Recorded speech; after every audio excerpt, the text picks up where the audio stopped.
Shaadi season is almost coming to an end and I have only two moods. Not another person getting married here and feeling so much FOMO. This is also the best time for Shaadi.com.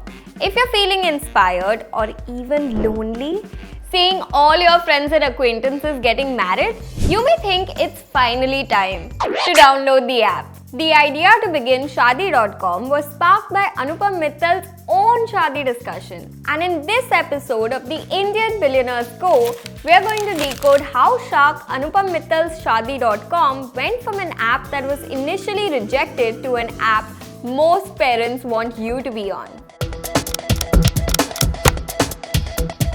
Anupam Mittal was living and working in the US in the mid-1990s, which was also the time that the internet was booming in the United States. As he was sitting in his father's office during one of his visits to India in 1997, he met one of those traditional matchmakers who basically wanted to set him up. As Mittal was figuring out ways to divert the conversation, he had his eureka moment and thought, why not put all these biodatas over the internet? As with this, anyone will be able to find their partner anywhere. Mittal finally had cracked his business idea. In 1997, he launched the first version called Sagai.com as an experiment. In 2001, he quit his job in the US and moved back to India and rebranded the name to Shaadi.com. But in the early 2000s, when the internet was just taking shape in the country, Indians were not very accepting of this idea. It was like explaining cryptocurrency to people today. There were cultural barriers like what's the need to go online for this, or being online to find a partner is a desperate move. Shaadi.com needed to change this mentality. Secondly, no one wanted to join an internet company. It was hard for Anupam Mittal to hire the right people. Thirdly, buying advertising was a challenge. Matches in India are not made in heaven but by traditional matchmakers or through friends and family. And that was Shaadi.com's biggest competition. So in the initial years, they made a lot of TV ads so people would get familiarized with the brand and what it was offering. Marriage is a huge deal in India, so people were generally curious about this site. To earn people's trust and build relationships with them, just like the traditional matchmakers, Shaadi.com launched Shaadi centers offline and plans to increase that number to 250 centers across India. They did this to reach out to those old school parents who find technology tough and intimidating. Oftentimes, it is parents using these accounts on behalf of their children. According to data collected by Shaadi.com, in South India, 45 to 50% of the accounts have been created by parents, compared to 25 to 30% in the north, east and other parts of India. So how much agency do young Indians really have in choosing their partners if parents filter first and have the final say? Adding to this, social media and website algorithms are designed in ways so that we meet people who are similar to us. So how much of our choice to marry someone is really our own? After some initial struggles, the company picked up and Shaadi.com didn't need to raise external capital till 2006.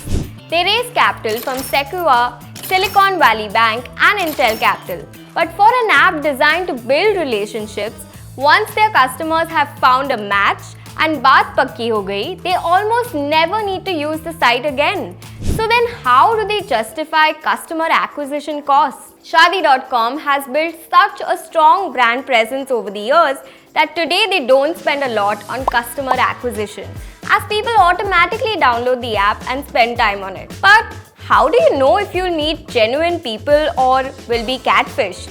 So initially, Shaadi.com had a set of employees sitting and reviewing each picture uploaded to their website. It obviously took lots of time and manpower. So to simplify their lives and save your time on the site, the engineers came up with what they called Photo SaaS, a SaaS version of their photo review application. Photo SaaS is a serverless cloud-based system that has its entire infrastructure on AWS or Amazon Web Services.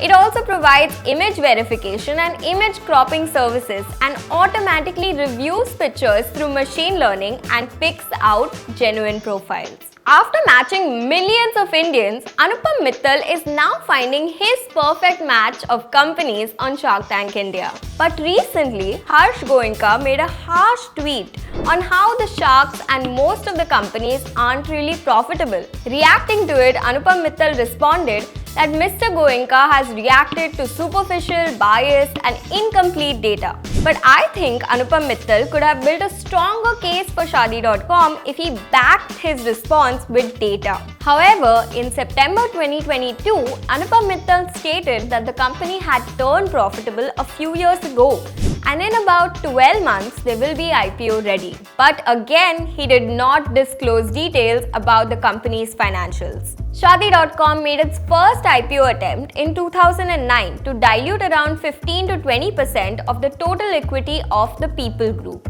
the parent company of Shaadi.com. This was, however, dependent on the prevailing market conditions at that time. Probably the market conditions were not right or not in their favor because they deferred their IPO back then. Two of Shaadi.com's competitors have already gone public. Jeevansathi.com as part of InfoEdge India Limited in 2006 and Bharat Matrimony in 2017 as part of Matrimony.com Limited. And as of September 2022, Matrimony.com leads the market with a 50 to 55% share, while Shaadi.com has around 25 to 30% market share. People who are looking for a relationship will be on multiple sites. Today, apps like Tinder, Bumble and Hinge are also platforms where people find what they are looking for, and mostly without the interference of their parents. The wedding market in India is valued at $50 billion and has seen a rapid annual growth rate. COVID has proven that weddings in India will never stop. Yes, they may be done differently, but they will never completely come to a halt. But one bad experience could be the reason that a person switches or spends more time on another dating app or a matrimony website. So, the challenge for sites like Shaadi.com is to now provide a unique experience for users to make them stay. Have you ever used Shaadi.com or have you found your match through any of these websites? Tell us in the comments. And don't forget to like, share and subscribe to Mashable India for more.